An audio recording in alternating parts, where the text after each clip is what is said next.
And Ms. Tai, welcome to you, and congratulations on your nomination. The U.S. Trade Representative is a very important position where today's decisions will be felt for years to come. A successful trade policy means more high-paying jobs. We need these jobs more than ever if we are to emerge from this pandemic stronger than before. I know the importance of free trade very well.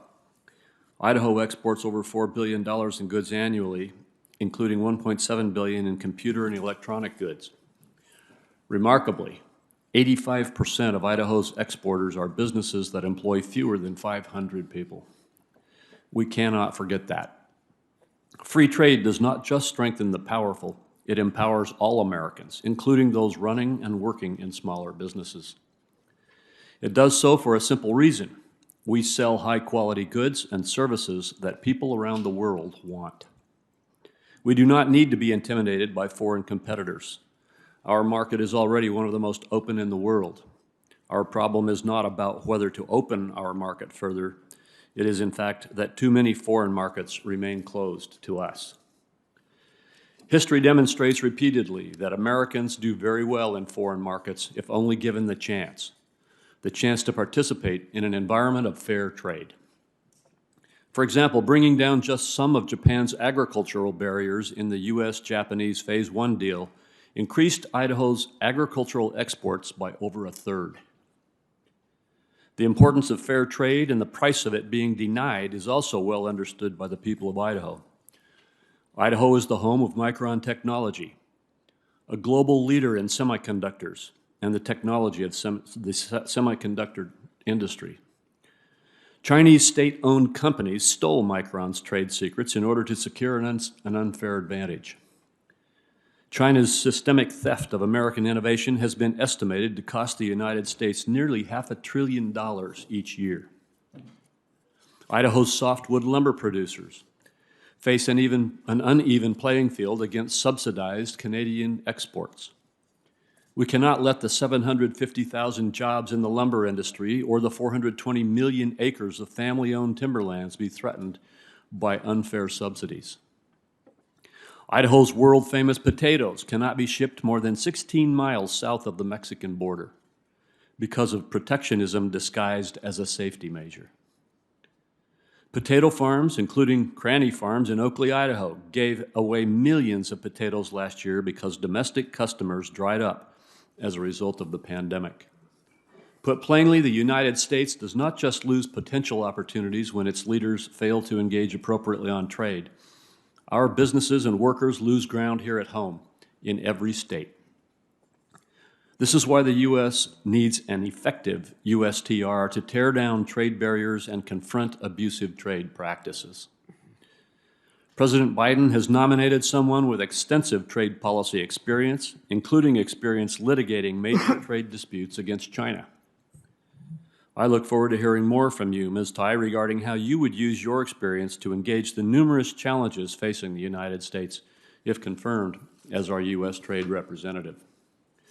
Your experience, no matter how extensive, will go to waste if the Biden administration's approach to trade policy ends up being a timeout, as some officials have already suggested. In particular, I'm referencing statements by administration officials who have asserted that the President will not sign any new trade agreements until he sees his domestic priorities achieved, including strengthening Buy American requirements in government purchasing. Ms. Tai, you must make the President understand that trade is a domestic priority for hundreds of millions of Americans. I'm happy to discuss buying American. However, our businesses and workers are ready to sell American to all foreign customers right now. While often said, it is worth repeating, most of the world's customers are outside of the U.S. borders. Americans deserve to sell their products and need access to that huge foreign marketplace. Our businesses need that access more than ever because other countries are not standing still. The United Kingdom is the 5th largest economy in the world, and the UK is taking advantage of its newfound freedom from EU restrictions to aggressively negotiate its own new trade deals. Our special political relationship with the UK must now be complemented with a special economic relationship that will increase employment and output on both sides of the Atlantic. It's not just our allies that are moving forward. Other countries are taking steps that may push us back even further if the United States is seen as standing still and not negotiating trade deals. Notably, China is moving forward with the Regional Comprehensive Economic Partnership, or RCEP. It is arguably the largest free trade agreement in the world. Yet the RCEP has weak rules on intellectual property and protecting foreign investment. And the RCEP has no rules whatsoever on state-owned enterprises, labor rights, or environmental protections. If the Biden administration wants a worker-centered trade policy, as it claims it does, then our USTR should ensure that the international trading regime strongly reflects American values rather than those of China. In short, the need for an energetic and effective trade policy is more compelling than ever. I expect Ms. Tai will well demonstrate in today's hearing that she has the requisite skill set to deliver as much. But the question is whether she will have the President's support to do so. I hope for America's sake that she will. Mr. Chairman, thank you for holding this hearing today, and I look forward to hearing from you, Ms. Tai.